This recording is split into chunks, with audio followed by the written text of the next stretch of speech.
All right, a quick confession. I make a channel about AI. I build with it. I make videos about it. I'm keen as they come for it.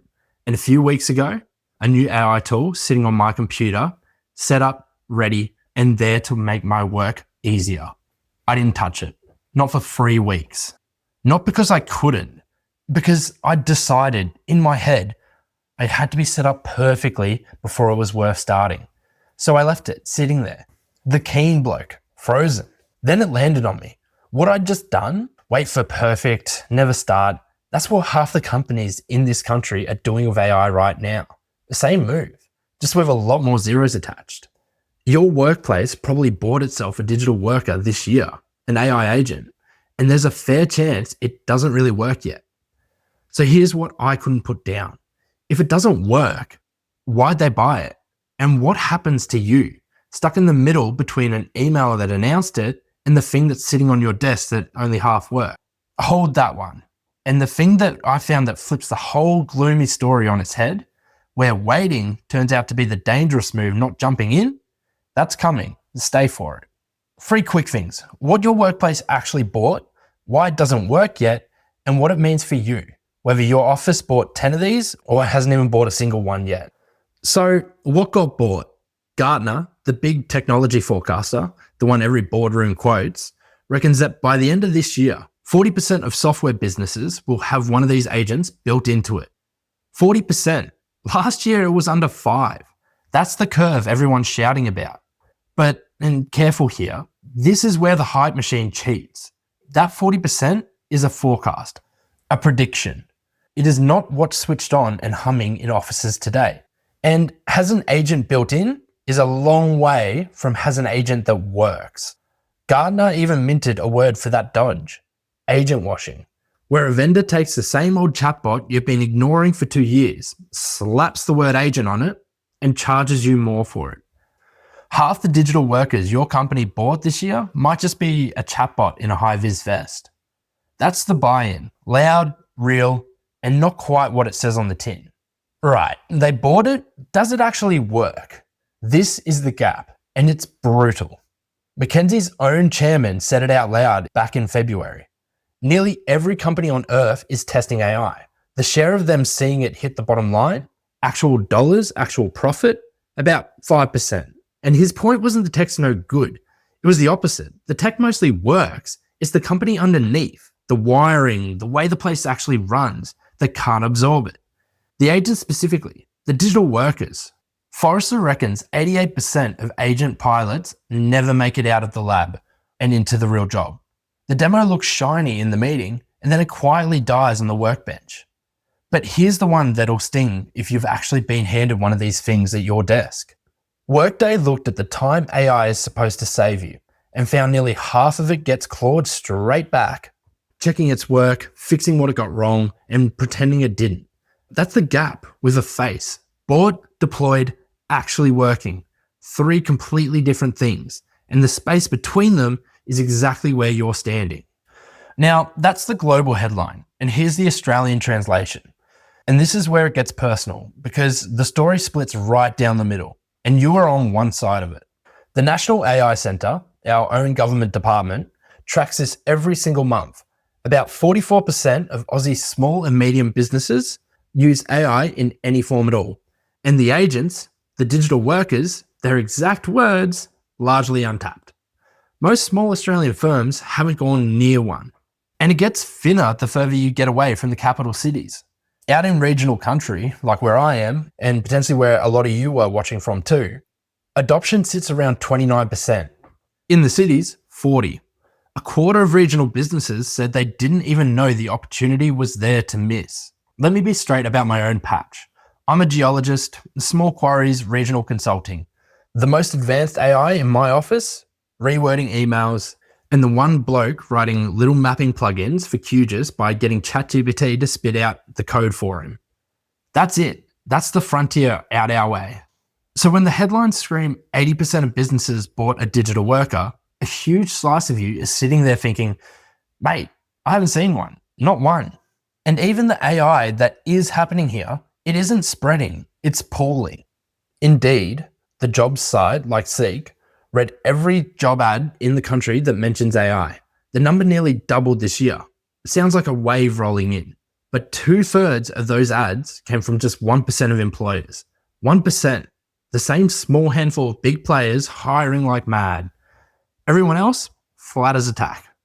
And it's not a tide lifting the whole country. It's a few very deep puddles, and most people are standing on dry land watching. You'll remember CBA. I opened the whole banking episode on this one. Go back and watch it if you missed it. Australia's biggest bank rolls out an AI voice bot, tells 45 call centre workers the bot's got their jobs now, redundant. A few weeks later, the calls went up. The bot couldn't cope.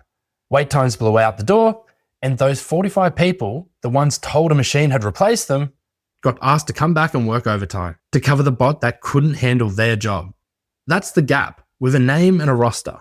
So why does this keep happening? Why did CBA, all that money, all those engineers, trip over a phone bot? Here's where I'm going to plant my flag, and it's the thing I reckon almost everyone covering this gets wrong. The gap isn't really between bought and working. It's between what a company thinks its starting point is and where it actually is. CBA thought they were further down the road than they were. They thought the bot was ready and the humans were optional. They had it backwards. The gap wasn't the technology, the tech mostly works. The gap was them. They misjudged where they were standing. And this is the embarrassing bit. That is exactly what I did. I had every tool, every bit of know-how. I wasn't behind on capability for a second. I was lying to myself about my starting point, telling myself I needed it perfect when all I had to do was start and iterate. Same gap. Mine was one tool gathering dust on a laptop. Theirs was 45 people and a share price. Same route. Because here's the mechanic under all of it. You don't get a result by dropping a fully loaded digital worker on someone who's barely left the chat box. The tech being ready means nothing if the person or the company won't be honest about where they're actually starting from. That 88% of pilots that fail, they're not dumb, they're not broke, they lied to themselves about where they stood. Now, I owe you the other side, properly, not a strawman version I can knock over. Because there's a serious argument that I'm wrong, that the gap isn't early days at all, it's a wall. Go back to McKinsey's chairman. The bottleneck isn't the tech, it's the company, its own wiring. And the trouble with that is company wiring doesn't fix itself in a quarter. Replumbing how business actually works takes years. Sometimes it just never happens. Look at CBA again. Bottomless money and the best engineers in the country, cleaner data than you or I will ever lay hands on. And they still shipped a bot that made the phones ring more, not less. So the fair challenge to me is this. If the richest, smartest, best resource outfit in the country can't cross that gap cleanly, what business have I got telling a quarry manager in Deniliquin to just start and iterate? And maybe start and iterate works a treat for one bloke with a laptop and falls straight apart the second it's 12 people, a union, and a board. I take that seriously. I genuinely do. But here's where I come down. And here's the thing that actually gets under my skin about how this gets reported. The headlines call it failure. 95% of AI projects fail. The great AI disappointment. And that word, failure, is a lie, or close enough to one. It hasn't failed. It hasn't worked yet. That tiny word, yet, is the whole thing. And they delete it every single time. A project that hasn't paid off by the afternoon some analyst ran a survey isn't a corpse. It's a Tuesday, middle of the job. It only becomes a failure the day you stop. The day you accept the half-working thing as the final answer and walk away from it.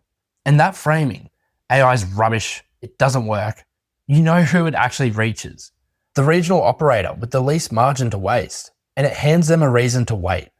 That's not reporting, that's discouragement, posted straight to the people who can least afford to swallow it. And now, the part I told you was coming, the bit that flips the whole thing over. Everyone watching this is frightened of the same picture. The half-working agent landing on your desk, the productivity target, the machine coming for your job. Fair enough, it's a real fear. But the CSIRO, our national science people, ran the actual numbers on Australian firms. And the ones that adopted AI, they didn't cut their people. They advertised 36% more jobs than the firms that stayed away from it. More. Now, to be straight with you, that data runs to 2023, before ChatGPT really went off, so hold it a touch loose. But the lead researcher said the thing that stopped me cold. The worker most exposed here, most at risk, isn't the one who got handed AI. It's the one sitting at the company that never bought it. The bloke whose office feels safe because nothing changed. He's not safe. He's the one quietly falling behind while he feels relieved. The headlines have it backwards. Waiting isn't the safe option. Waiting is the risk. So let me put my own money where my mouth is. 2 predictions, both by the end of 2027. You can hold me to the lot. 1, you can check for yourself. By the end of 2027, more than half the big Australian companies that bought an AI agent will have at least one actually running in production. Not a pilot, not a press release, a real one, doing real work. Right now, it's maybe 1 in 5. I reckon the people who put the reps in drag that past 50%. If it's still stuck under a third, I was wrong. And I'll say so right here on this channel. The other one's personal. By the end of 2027, I'll be doing this.